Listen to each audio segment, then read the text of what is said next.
Olá, quinto ano, boa tarde. Hoje já é sexta-feira, vamos iniciar nossa aula de língua portuguesa. Vamos hoje conhecer uma classe de palavras chamada substantivo.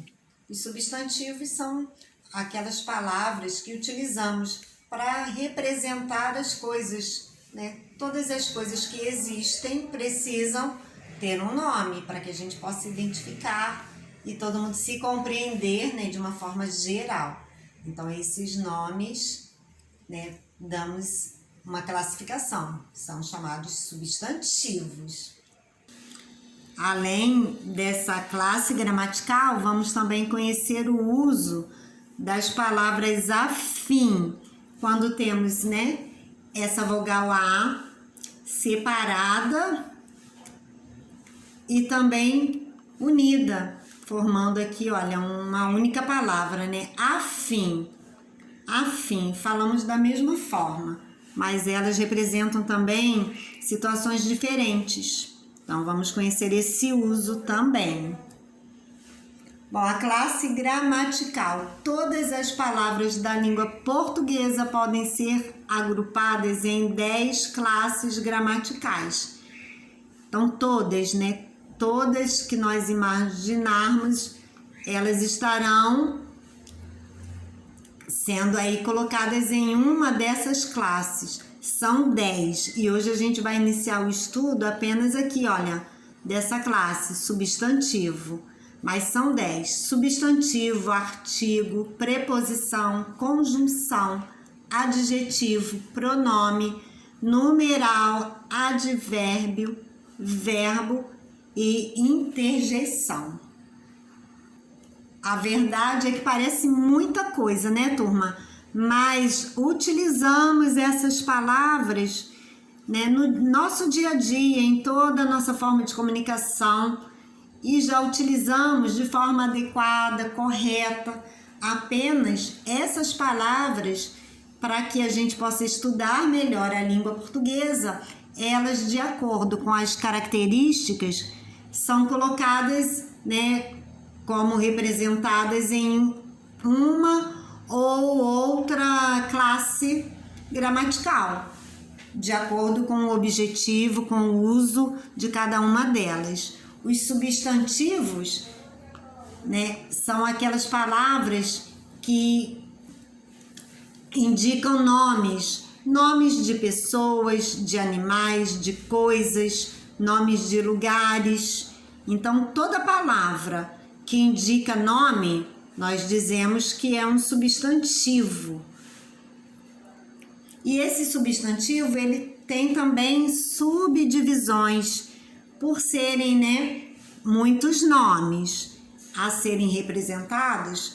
A gente também vai sempre precisar para situações específicas. Então, dizemos que temos substantivo comum ou próprio, coletivo, simples ou composto, primitivo ou derivado, concreto ou abstrato, porque são, na verdade, nomes, né, nomes de seres que existem. E esses seres têm características diferentes. Então, daí também surgem essas classificações diferentes. E já utilizamos, né, todas essas palavras de forma correta. Agora a gente só vai mesmo voltar esse olhar para conhecer essas classificações. Algumas até já conhecemos, já são conhecidas. Por exemplo, o substantivo comum é aquele que dá nome de forma geral a todos os seres da mesma espécie. Então, quando eu digo cão, cachorrinho, esse nome cão, cachorrinho, ele serve para qualquer cão. Se eu ver um cão, né, de qualquer raça, de qualquer tamanho, eu vou dizer que ele é um cão. Então, daí, esse nome, cão, está aqui na classe, né, do substantivo comum, porque esse nome, ele serve para todos os seres que são cães, assim como frutas. Se eu disser maçã, pode ser a espécie, né, gala, maçã, Fuji, Argentina, né, não interessa. Eu vou chamar todas elas de maçã. Então, as frutas também nós dizemos que são substantivos comuns. As flores, os objetos, são seres, né, que nós damos o mesmo nome para todos da mesma espécie. Eles são escritos com letra minúscula, a não ser que venham no começo da frase. Isso aqui também é uma característica importante, né? O substantivo comum vai ser escrito com letra inicial minúscula. Temos o substantivo próprio. É aquele que dá nome de forma específica a um determinado ser de cada espécie. E aqui nós temos um exemplo: bingo, totó, rex. Esses nomes são nomes diferentes daquele que nós vimos primeiro.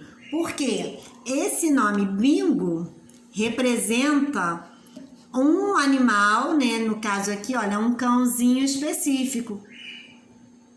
Tá bom? Eu estou dizendo que somente esse cão aqui tem esse nome, bingo. É o nome dele. Não são todos os cães que têm esse nome. Não são todos os cães que têm o nome totó. Então, daí ser chamado substantivo próprio, porque é o nome de um ser, né, um nome específico dentro daquela espécie. Não são todos que possuem aquele nome.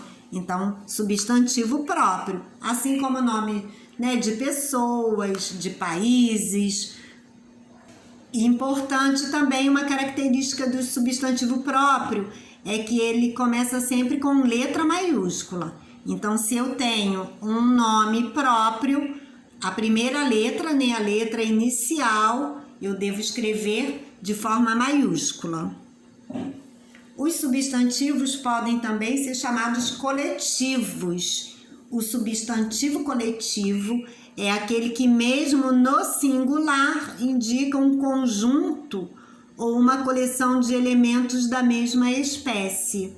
Então, olha aqui outro tipo de nome, né? Outra característica.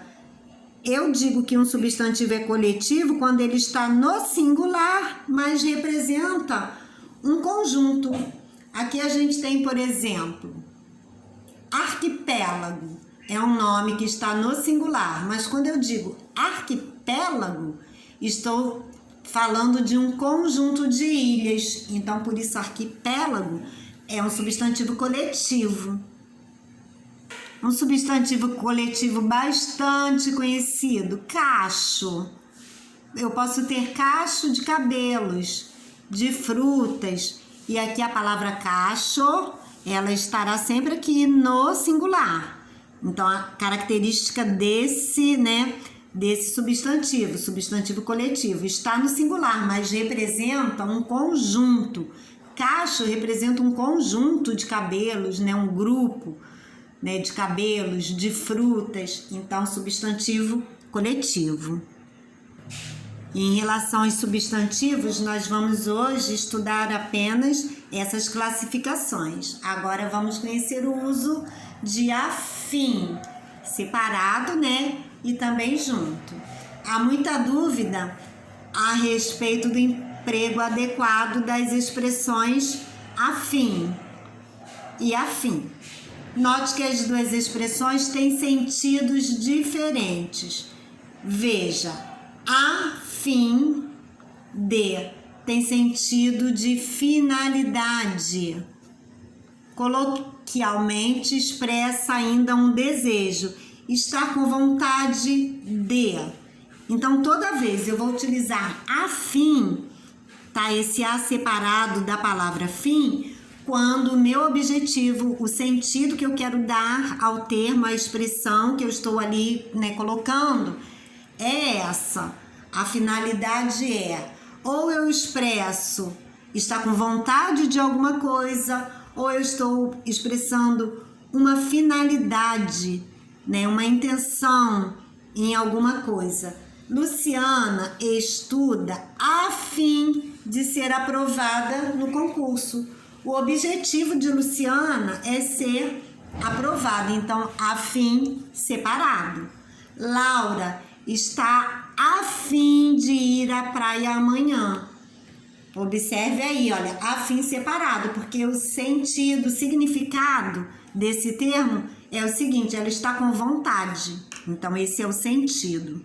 E a utilização da palavra a fim, tudo juntinho, né? Qual é o significado? A fim, né? Com todo o A unido à palavra fim, indica afinidades ou semelhanças. E aí aqui, diferente, né, de afim na forma separada, como vimos anteriormente, podemos colocar no plural. Essa palavra afim, ela pode, em alguns momentos, ser escrita no plural. E aí a gente escreve afins, porque estamos falando de afinidades, semelhanças. Olha aqui o exemplo. A loja vende bolsas, sapatos e afins. Então, aqui estou dizendo o seguinte, que essa loja vende bolsas, sapatos e também outros produtos semelhantes. Então, podem ser, sei lá, né, bolsas, carteiras, mochilas, né, os sapatos, né, produtos semelhantes podem ser chinelos, podem ser sandálias, produtos semelhantes, então afins. Escrito aí de forma, né, totalmente unida. Apesar de não se conhecerem, eles têm um comportamento afim. Eu estou dizendo o seguinte, eles têm um comportamento semelhante. O comportamento de um parece com o comportamento do outro. Então é isso, gente. Espero que vocês tenham compreendido, né, a diferença nesse uso. Afim e afim. Terminando aí, né, a explicação, faça suas atividades com capricho. Um beijão, já retornamos com a próxima aula.